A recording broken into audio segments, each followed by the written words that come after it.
Bienvenidos a un nuevo día. Muchas gracias por hablar con nosotros en esta mañana. Buenos días, un saludo a todos los oyentes. Bueno, Juan, sé que vos andás con muchas cosas. El tema que queremos compartir es sobre lo que se está dando últimamente aquí en la República Argentina sobre la ideología de género, que creo que también ha estado afectando a mucha gente en otras partes del mundo. Eh, ¿Cuál es la peligrosidad de la ideología de género desde tu perspectiva? Primero hay que explicar de qué estamos hablando, Sí. porque a veces justamente los ideólogos intentan embarrar la cancha Ujú, y decir que se trata de una perspectiva y no de una ideología. ujú, A veces dicen que la gente que está en contra no les explica bien, y eso es mentira. mm, Yo he visto un montón de publicaciones donde se explica perfectamente qué es la ideología de género. sí. Ellos dicen que se explica mal como para intentar bajarnos el precio. Ujú. Desde tu punto La de vista, sí. ideología, sí, la ideología de género tiene una base marxista, Ujú, claramente. Como toda ideología, es una reducción de la realidad a una parte de ella. ujú, En este caso, la parte en la que se reduce la realidad es la percepción de la persona. Entonces, aquello que la persona perciba de sí mismo, entonces se considera como el eje en base al cual tiene que girar toda la ley, toda la estructura cultural, toda la estructura social. Entonces, si vos te sentís mujer o decís que te sentís mujer, Guillermo, sí. entonces todos tenemos que tratarte como mujer, todos tenemos que llamarte mujer, tienen que habilitar los espacios en hockey femenino, Ujú. te tienen que habilitar los espacios en los baños de mujeres, y todo el universo se tiene que poner de acuerdo para tratarte como a vos como mujer, si quisieras autopercibirte mujer.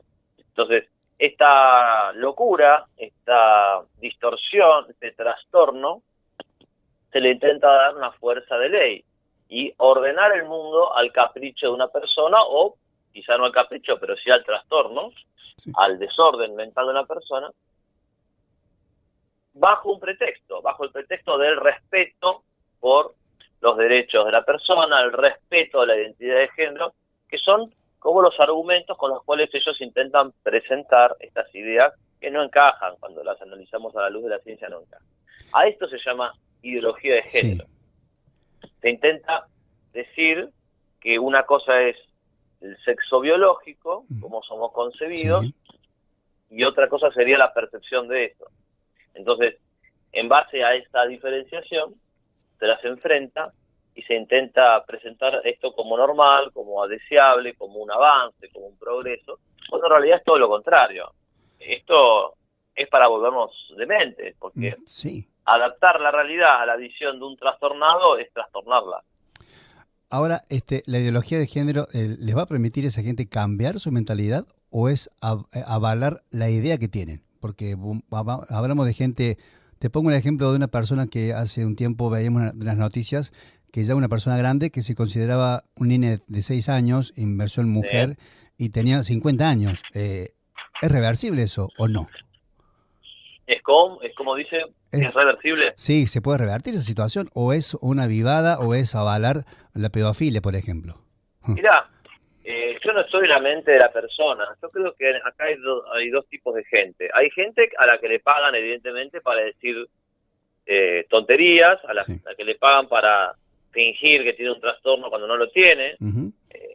Esa gente que dice que me siento un gato, me siento Sí. un árbol, o aparece alguien que dice que me quiero casar con una computadora. Hay gente que obviamente a la que le pagan, porque el absurdo hoy garpa. Sí. Hoy hay una propaganda que sistemáticamente arma, diseña absurdos para servirnos esos absurdos en las noticias. Pero después hay gente que tiene problemas, y sí, que no está fingiendo, que sufre, que tiene trastornos, y que lo que necesita es ayuda terapéutica, la psicoterapéutica o psicológica, Ujú. para poder adecuar la imagen que tiene de sí mismo a la realidad. Que eso es la salud en todos los campos de la vida, porque si vos vas y hablas con los psicólogos, Sí. todos los otros trastornos, por ejemplo la neurosis, la psicopatía, el narcisismo, todos esos trastornos se resumen en una sola cosa, en que la persona no sabe quién es o no sabe completamente quién es. Hay un punto en el que nosotros no sabemos quiénes somos. En ese punto todos necesitamos permanentemente volver al realismo. Pero acá esto es lo que nadie quiere decir. Todos prefieren ponerse de rodillas ante el capricho de una persona que ahora además viene impulsado por los medios de comunicación y no darle lo que necesita, que es la realidad, que es conocerse a sí mismo, como decía ya el viejo y grandioso Sócrates. Sí. En el oráculo de Delfos, Sócrates decía que el conocimiento de uno mismo era el principio de la sabiduría. Conócete a ti mismo. Sí. Ahora, ¿cuál es el peligro para la sociedad en sí en general? Porque vemos noticias y muchos no lo creen, ¿no? De lo que está ocurriendo o de lo que va a ocurrir. Si se produce la ley, ¿cuál es el peligro para la sociedad argentina? ¿De qué ley hablamos? De la ideología de género en general. Bueno, primero que nada, hay peligros que tienen que ver con, como decíamos hace un ratito, los trastornos. Sí. Porque cuando vos estás viviendo una mentira, terminás mal, terminás engañado, terminás fuera de la realidad. Sí. Aquellos que si nos están escuchando, aquellos que han convivido con enfermos mentales, con personas con problemas psiquiátricos, saben que la convivencia con ese tipo de personas va desgastando la salud de los que estaban sanos. De la misma manera, la convivencia permanente con esta ideología de género, que yo diría que hoy es más un despotismo de género, porque te lo imponen por la fuerza de la ley, también nos va enloqueciendo de a poco.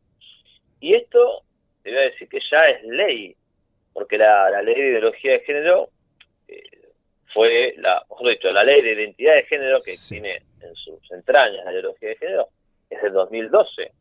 O sea, fue sancionada en la época de Cristina Fernández de Kirchner. Y la ley de educación sexual es del 2006. Y los contenidos de educación sexual pautados por el Consejo Federal de Educación también están atravesados por la ideología de género, ya en el 2007 y 2008. Es decir, que este problema no empieza ahora. Este problema viene siendo denunciado por distintas agrupaciones. Yo te puedo mencionar algunas, por ejemplo, tenés Boletín Notivida, a cargo de Mónica del Río, el Boletín Noticias Globales, estaba a cargo de Monseñor Juan Claudio Sanabuja, que falleció hace unos años. También en su momento la revista Cabildo, a cargo del doctor Antonio Caponeto, denunció estas atrocidades. Era una época en la que todo esto se denunciaba, pero tenía poco alcance. O sea, ahora explotó el año pasado con todo el tema del aborto, pero hubo gente que lo denunció hace 12, 13, 14 años, 20 años. Entonces, nos llevan una ventaja y es importante conocer a los pioneros que fueron denunciando esto, como para volver a las fuentes y nutrirnos mejor de mejor información y capacitarnos más. O sea, seguimos acarreando el efecto en contrario de la época dorada que le dicen que hemos vivido en Argentina, ¿no? Porque eso sin duda que el kirchnerismo lo que hizo fue una realidad que ya existía, porque los grupos no nacieron con el kirchnerismo, pero trabajaban de una manera menos oficial. Claro. Y ahí lo que pasó es que el kirchnerismo se apoyó en ellos en el terreno de la cultura y le dio todo el apoyo económico, logístico, cultural. Por ejemplo, los encuentros nacionales de mujeres autoconvocadas, que cobraron una violencia y una repercusión inusitada en la época de Néstor y Cristina. Claro. Ahora, ¿quiénes son los que se benefician con todo esto? Porque hablamos de los que siempre, la parte mala, pero ¿quién se beneficia con todo este movimiento que le trae varias consecuencias a la humanidad en general, no? Sí. ¿Quién se beneficia con todo esto? Bueno, hay varias personas, y como en todo movimiento, a veces hay personas honestas equivocadas, personas malas, y personas que aprovechan, que son oportunistas, que son arribistas. Y yo creo que todo eso hay que distinguirlo. Uno no puede generalizar. Entonces, en los arribistas tenés a la gente que lo hace por dinero. Vos sabés que, por ejemplo, ahora en Argentina está muy presente la influencia nefasta de la International Planet Parenthood. Sí, sí, sí, sobre todo, sí. Entonces, ahí tenés una persona, una entidad, un conjunto de personas que lo hace por dinero, simplemente Claro. porque va a ganar más dinero. Y no le importa cómo hacerlo. Si tiene que matar gente, tiene que vender droga, tiene que... lo que sea, va a hacer lo que sea por ganar dinero. Algo espantoso, una entidad que ya fue denunciada en varias partes del mundo y en Estados Unidos está teniendo muchos problemas. Después hay gente que es engañada por el discurso abortista, Sí. o engañada por el discurso de la educación sexual, le hacen creer que la educación sexual es educación, le hacen creer que es información, le hacen creer que su hijo va a recibir una formación en emociones, unas cosas que son geniales, la educación, la información, el trabajo de la emoción es fabuloso, pero eso no es lo que va a recibir en la clase. En la clase le van a enseñar ideología de género, Sí. en la clase le van a enseñar a masturbarse, le van a enseñar que la conducta homosexual es perfectamente legítima, le van a enseñar que no hay una norma para la sexualidad, con lo cual abrís el camino a la homosexualidad, abrís el camino a la pedofilia, porque si no hay norma, ¿por qué tengo que respetar a una persona que tiene menos de 18 años? Tampoco. O sea, se cae todo. Esta gente está engañada. Después le hacen creer que no, con el aborto vas a salvar la vida de mujeres, las mujeres pobres que mueren, toda esa lata, todo ese discurso. Hay un discurso armado, articulado para engañar. Y después están los ideólogos, que no son engañados. Lo que quieren, tienen un fin, que es instaurar y llevar adelante lo que se conoce como revolución mundial anticristiana. Totalmente.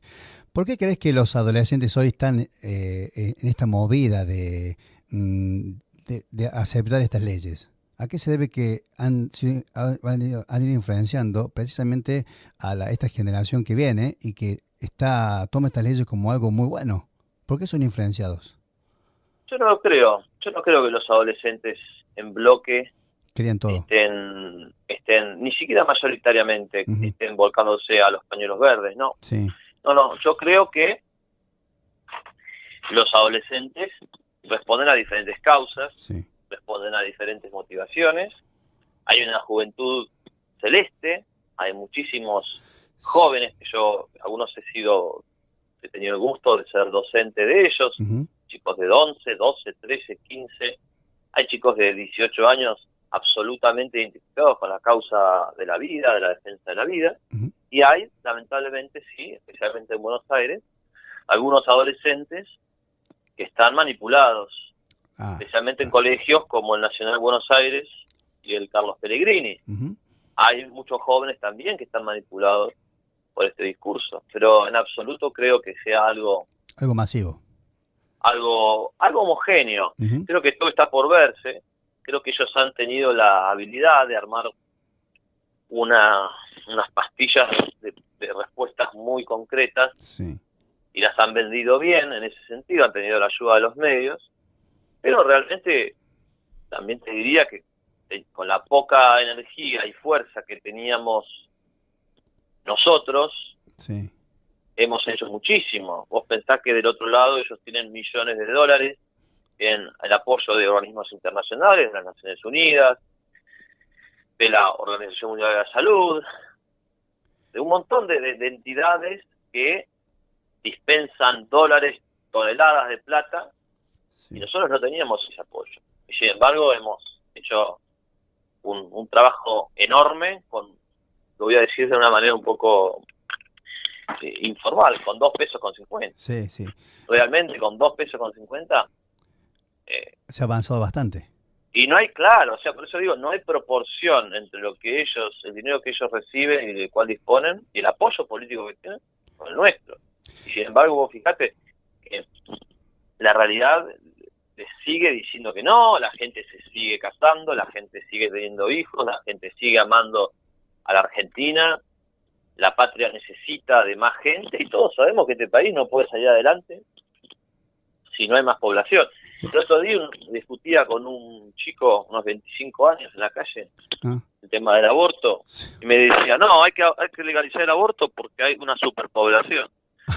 Entonces, Yo le dije, ¿te das cuenta? Vos me decís que el aborto no se mata a alguien, pero me hablas de población. Claro. Entonces, o sea, ¿qué tiene que ver una cosa con la otra supuestamente? Vos mismo me lo estás diciendo. O sea, quieren sacar la población, quieren matar gente. Hablemos claro.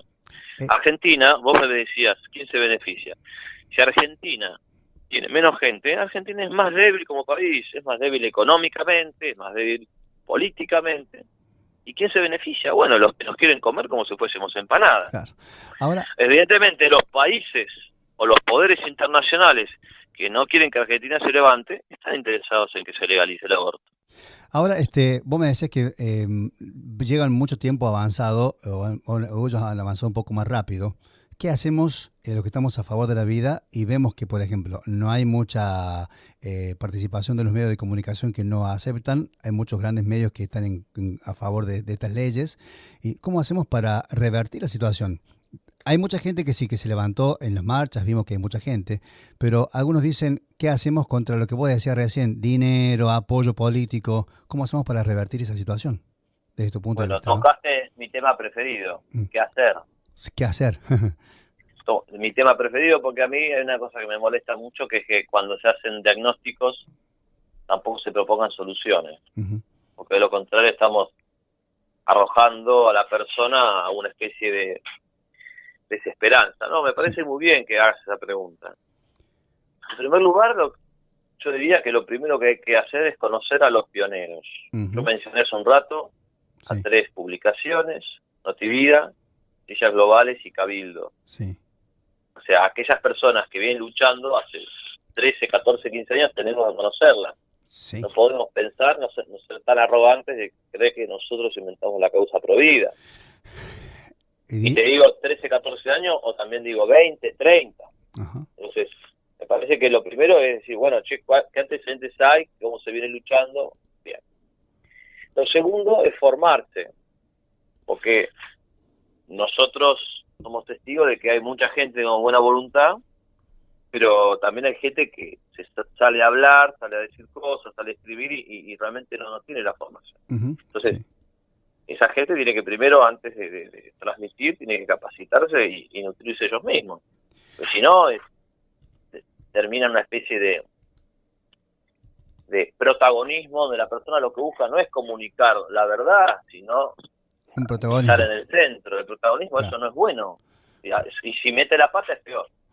Claro. ¿No? Sí.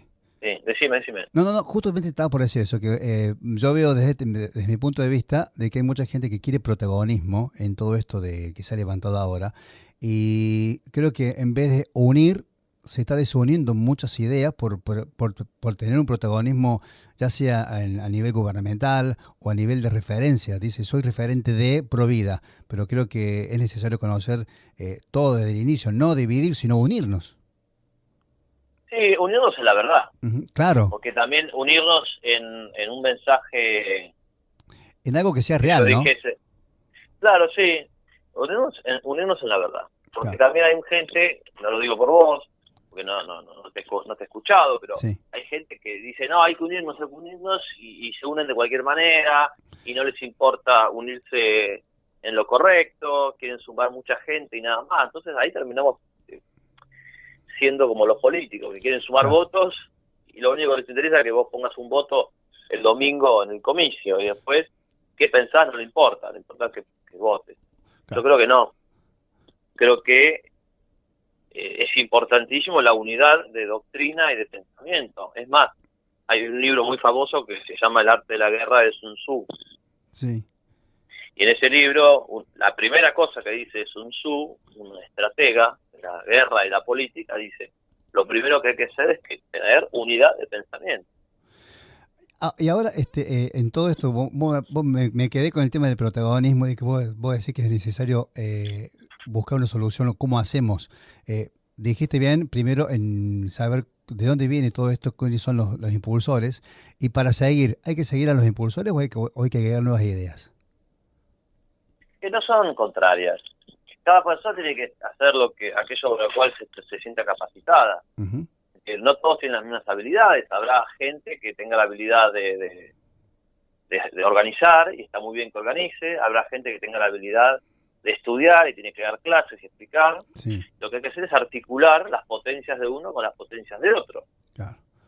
Hay gente que, por ejemplo, que es muy buena organizando y tiene una capacidad logística excelente, puede llamar acá, llamar allá, y está muy bien que lo haga. Sí. Pero se pone a escribir un texto y no sabe escribir. Y terminó Y con hay todo gente... lo que... ¿Cómo? Y terminó con todo lo que había armado. Claro, y hay otro que sabe escribir y por ahí no sabe organizar tanto. Entonces la cuestión es potenciarnos. Claro. Pero el tema es justamente dejar de lado las cuestiones personales y que cada uno pueda brillar en el terreno en el que es más capaz. Que para mí eso es lo mejor, es como un partido de fútbol. O sea, yo no quiero que Messi esté en la defensa. No, no te sirve. Yo no quiero que Batistuta, a mí me encantaba, yo ya como pateaba los penales, sé Totalmente. que obviamente está retirado, Sí. pero yo no quiero que Batistuta esté en el arco. Yo quiero que cada uno esté donde rinda más. Ujú. Entonces, eso es lo importante. Por eso digo que las cuestiones personales, a mí ahora no me interesa hablar sobre eso porque cada persona tendrá que solucionar. Sí. Pero en términos generales creo que es importante que cada uno pueda estar en el lugar donde es mejor, brillar y colaborar a la causa. Eso No se- todos servimos para todo. Y eso es una realidad, no hay que por qué enojar. ¿Cómo ves que que de repente haya tantos grupos que son pro vida? Y me da la sensación, te repito, otra vez, que no van para el mismo lado con diferentes ideas. ¿Es bueno eso o es malo? Pasa que tu pregunta es en el aire y mi respuesta tiene que ser puntual. Si me la podés puntualizar un poco más, especificar un poco más. Sí, mira, te digo, yo veo de nosotros desde el punto de vista desde radio, vemos, hay distintos grupos que van avanzando por un lado, ¿sí? Hay un grupo, te hablo de los grupos de WhatsApp o de grupos de personas que se juntan y que cada uno va tirando por distintos lados y como hablábamos a nivel de la unidad, no veo que exista un grupo fuerte de pro vida que avance con un solo objetivo, sino que cada uno avanza por su propio kiosquito, por así decirlo, ¿no? ¿Sí? Eso ¿Y cuál es la pregunta? la pregunta es, ¿está bien que vayamos todos así o es necesario unirnos en algún sentido? Porque Bueno, a mí me parece una pregunta un poco pícara porque vos ya tenés la respuesta. Yo ya estoy seguro que vos tenés la respuesta. Yo sé que vos pensás que me imagino. Yo creo que lo siguiente, para responder sí, y no eludir tu sí, interrogante, es importante que cada persona pueda trabajar en aquello en lo que es mejor. ujú, Entonces, aquellos que se dedican a la comunicación, que estudien, que comuniquen, que aprendan técnicas, que aprendan estilos de comunicación, a debatir, a polemizar, a escribir, a dar conferencias. Me parece extraordinario. Aquellos que tengan capacidad de organizar, que organicen, y que todo se subordine a algo, que es a la palabra, al discurso. ujú. Entonces, no creo que, no hay que descubrir, no es algo novedoso, hay que simplemente hacer que cada uno trabaje y haga lo que mejor sabe hacer en el terreno en lo que lo sabe hacer. Así es. En el sentido es deseable la unión, es deseable. Sí. La unión, tiene que haber alguien que pueda organizar, Claro. alguien que diga, bueno, mira, vos escribís, vos diseñás, vos comunicás, vos haces la logística. Cuando eso está ordenado, los grupos avanzan y después los grupos se van entrelazando y lo ideal sí es aspirar a una unidad de mandos y criterios. Bien. El criterio rector para mí es el que es el mejor. Uh-huh. O sea, si yo soy bueno organizando, pero después veo otro que es mejor que yo, me pongo a disposición de él. Claro, esa es la idea. Es el criterio es el que es mejor. Uh-huh. Y después también hacer un análisis con objetividad de los que son mejores, porque no podemos nosotros multiplicar tanto los frentes que estemos tan atomizados. O sea, te doy un ejemplo concreto. Una amiga me decía hace unos meses que quería armar un grupo pro vida, y yo le dije, mirá, te digo con confianza, le dije, en vez de armar un grupo pro vida, sumate a uno ya existente. Porque si vos vas a armar un grupo pro vida y vas a hacer otro grupo pro vida más de cabeza de ratón, no, sumate a otro grupo pro vida ya existente y tratar de trabajar ahí, porque si no lo que hacemos es dividirnos más y no. Claro, a eso me refería. A eso me refería. Bueno, Juan Carlos, muchas gracias por tu tiempo. Sacaste un par de dudas que teníamos por acá. Y bueno, espero que podamos avanzar y que que nuestro país pueda ver las cosas de una forma clara y no más allá como una idea religiosa, como muchos tildan, sino que vean como una realidad que afecta desde los niños hasta los más grandes.